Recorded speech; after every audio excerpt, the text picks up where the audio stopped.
Match. Free kick. Looking for Tony Boyle. Tony Boyle being marked by Ronan Hamill. And here we have another of these loose rucks.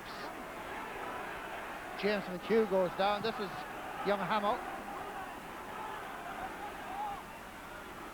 Comes off the fingers of Joyce McMullen to Brian Murray to Martin McHugh. McHugh to Barry McGowan. Sight of goal. But an easy one really for Sean McGreevy, the 21-year-old Antrim keeper. Andy Healy to Terry McCrudden. Good work there by McCrudden.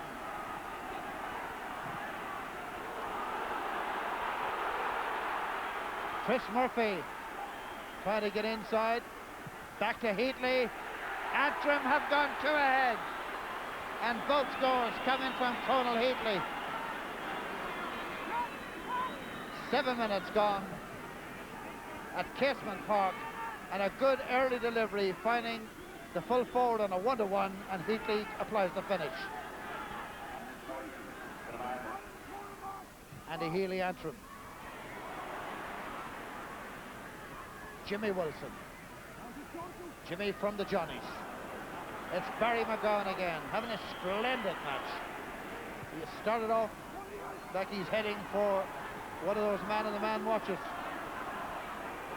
John Joe Doherty to Brian Murray. Back to Tony Boyle again, showing what a good target man he is, getting inside Hamill. That's beautiful. That is a magnificent score by Tony Boyle. It's fair to say that Tony Boyle is back. It may not be good news for Antrim, but it's good news in general for the game of Gaelic football. Hegarty, Boyle. Boyle getting it out to McHugh. And Martin McHugh has leveled it up again.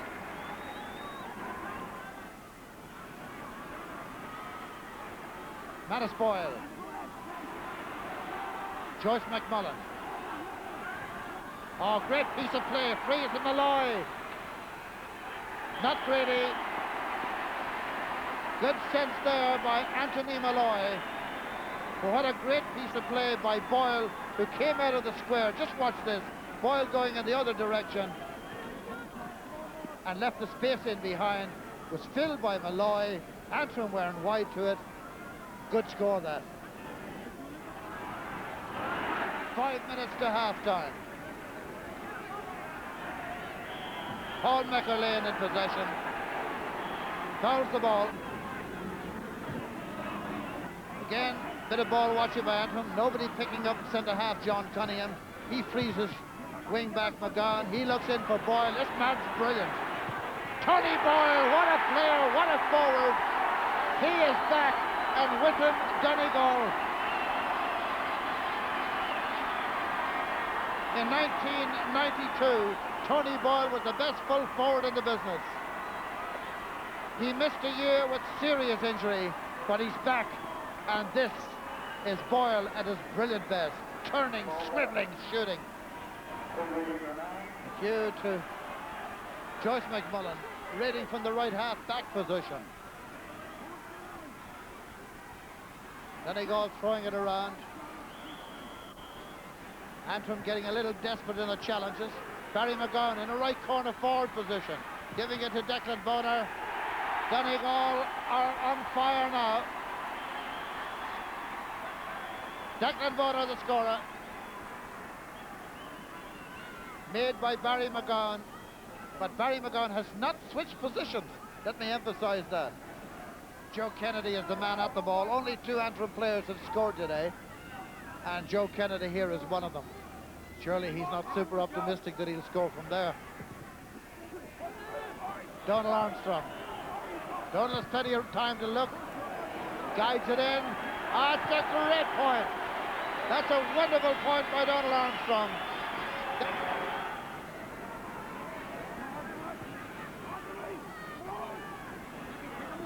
Now, What can they do? Mickey Boyle back to Aidan Donnelly. This is Donnelly brushing past James McHugh. It's a good strong run by Donnelly. Yes, maybe that can lift the Antrim boys. Martin McHugh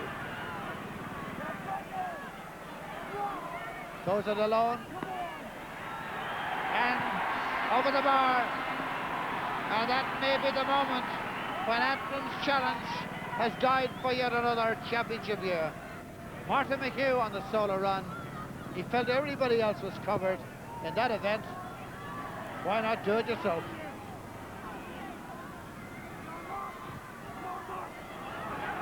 Now, can they make anything out of this? Boyle's in there, and Mickey Boyle is brought down. Now, Antrim know that this is the chance. Was there ever a doubt? No, there wasn't. He's got to keep his composure. Oh, it's brilliantly tucked away. A 3-point win there for Donegal, and that sees them through to the next round. And a reminder that you can see a longer version of that match tomorrow night in the game on Monday. For the moment, let's bring Colin O'Rourke into this discussion here. I suppose that was pretty much as planned. Yes, Donegal didn't play particularly well, but after the first quarter of an hour, Antrim had started well, but after that, Donegal were more or less in control for most of the game. And the first half was quite good, but the second half was a lot of misses from both sides. Donegal had a lot of bad wides, and Antrim had a lot of bad wides. Antrim actually could have been a bit closer if they missed several very easy chances. I suppose this is all a little bit of a rehabilitation period for Donegal, because All-Ireland champions 2 years ago, they were flying up to the league final stage, and then things went wrong in the championship, and they've been trying to pick up the pieces since. Yes, I'd say that Donegal probably feel that, you know, an All-Ireland went by last year, and especially if they had Tony Boyle fit and Anthony Malloy fit, I'd say that a lot of Donegal people would feel that they would have won last year's championship, considering they were just pipped at the post in the Ulster final by Derry, who went on to win it. Yeah. So, on the evidence of what you saw today then from Donegal, how are they going to fare, do you think? Well, I suppose people will be thinking now that Ulster is between Donegal and Down. Donegal will still have a hard match with whoever wins between Armagh and Tyrone. But on today's form, I don't think they'll win any Ulster title, because their short passing game got them into a lot of trouble at times, and their shooting was very, very bad, especially in the second half. So they would have significant improvement, but they have time on their side, and I'd say they have the ability to improve. They would also say a win is a win, and at least they're heading in the right direction this year. Absolutely. The first round of the championship for any team is always a nervous thing, and very few teams put on a display. And Donegal will be quite happy to have made it out of Casement Park, because I wouldn't like to be going there to play Antrim. Sure, into their own backyard, and obviously. Absolutely, and Antrim haven't had a win now for something like 12 years, and they obviously had to be a bit of pride in themselves, and they want to come out fighting, and they did, and they put up a good show. Okay, before we go along any further in the programme, you're very well turned out tonight. Tell us the story about why you're wearing the waistcoat. Well, Oliver Kelly will know the reason, but I'm glad